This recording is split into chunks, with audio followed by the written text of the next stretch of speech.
Praise lord. ఈ దిన వాగ్దానము యెషయా 45:2.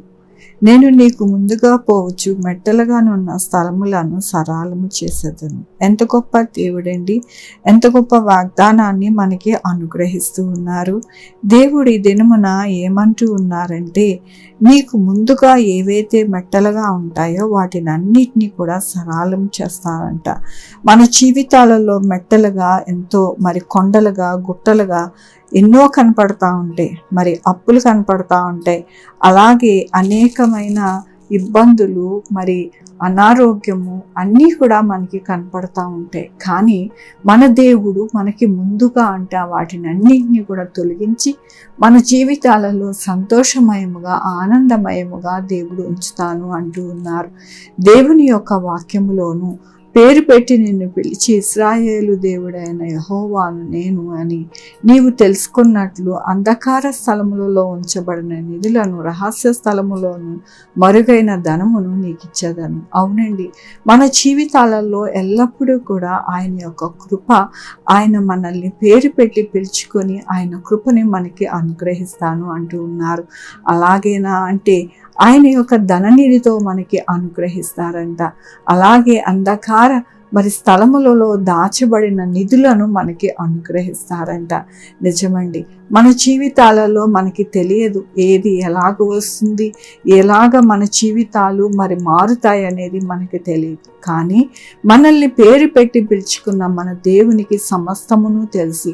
కాబట్టి ఆయన సమస్తమును చేయగల దేవుడని మనము ఆయన వైపు ప్రతిదినము ఉదయం లేచి మనము చూడాలి, ఆయనని పూజించుకోవాలి, ఆరాధించుకోవాలి. మన యొక్క జీవితాలు ఎల్లప్పుడూ కూడా దేవుని కృపలో మనకి సరవుతాయి అని నిరీక్షణ కలిగి విశ్వాసముతో ఆయన వైపు చూచినప్పుడు మన జీవితాలు అన్నీ కూడా బాగుంటాయని దేవుడు సెలవిస్తూ ఉన్నారు. చాలా వరకు విశ్వాసము సన్నగిల్లిపోయి మన ముందు ఉన్న ఆ మెట్టలను కొండలను చూసి భయపడిపోతూ ఉంటాం. కానీ మన దేవుడు అంటూ ఉన్నారు, వాటిని అన్నిటినీ కూడా సరళము చేసి నేను నీకు మీ యొక్క జీవితాలలో నా కృపని అనుగ్రహిస్తాను అంటూ ఉన్నారు. మనం ఎందుకు భయపడాలి, మనం ఎందుకు దిగులు పడాలి, మనం ఎందుకు విశ్వాసహీనులు అవ్వాలి అని దేవుడు ఈ దినమున మాట్లాడుతూ ఉన్నారు.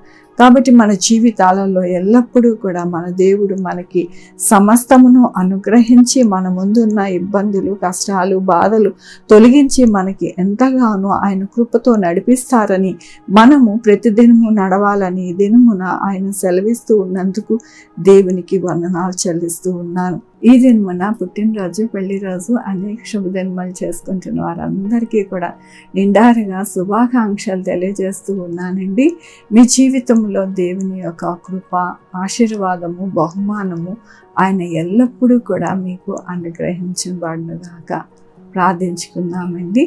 యెహోవా దేవా, నా తండ్రి, నా ప్రభా, మీ కృపా కనికరాస్తాను బట్టి ఆయన నా తండ్రి మాకు మెట్టలుగా ఉన్నవన్నీ కూడా తొలగించి మాకు ఎంతగానో ఆదరణతో నడిపిస్తారని మీరు మరొక్కసారి బలపరిచినందుకు మీకు వందనాలు. ఈ దినము నా పుట్టినరోజు, పెళ్లి రోజు, అనేక శుభదినములు చేసుకుంటున్న వారందరినీ దీవించండి, ఆశీర్వదించండి, మీ కృపలో నడిపించండి. నా ప్రభా యేసయ్యా, నాయన మా కొరకు ప్రార్థించమన్న వారిని వారి బిడ్డల్ని తోడై ఉండండి. వారి యొక్క జీవితాలలో ఆశీర్వాదకరంగా ఉండడానికి సహాయం చేయండి. అనారోగ్యం రాకుండా సహాయం చేయండి. వ్యాపారాల్లో తోడై ఉండండి, ఉద్యోగాల్లో తోడై ఉండండి, చదువుల్లో తోడై ఉండండి, సహాయం చేయండి. ఆయన sugar, BP, thyroid, heart problem, kidney problem, AIDS, cancer, నరాల బలహీనత, పెరాలసిస్, గ్యాస్ట్రిక్ ట్రబుల్, ప్రతి విధమైన అనారోగ్యాన్ని తీసివేసి స్వస్థపరిచి యెహోవా నేను అన్నారు. మీ కృపను వేడుకుంటున్నా.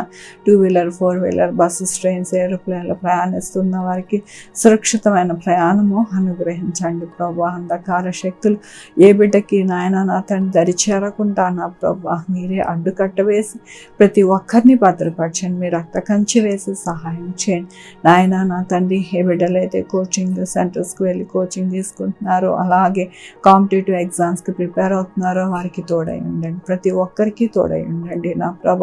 చిన్న బిడ్డలకి, ముసలి వారికి నాయన సహాయం చేయండి. ఎక్కడ కూడా ఎటువంటి అనారోగ్యం వాటిల్లకుండా సహాయం చేయండి నా ప్రభ. మీ కృపని అనుగ్రహిస్తారని మీకు వందనాలు చెల్లించుకుంటూ నా ప్రభు, నా రక్షణ యేసుక్రీస్తు పరిశుద్ధమైన నామమున అడిగి వేడుకుంటున్నాను తండ్రి. ఆమేన్. తండ్రి, కుమార, పరిశుద్ధాత్మ సదాకాలము మనందరికీ తోడై ఉండును గాక. ఆమేన్.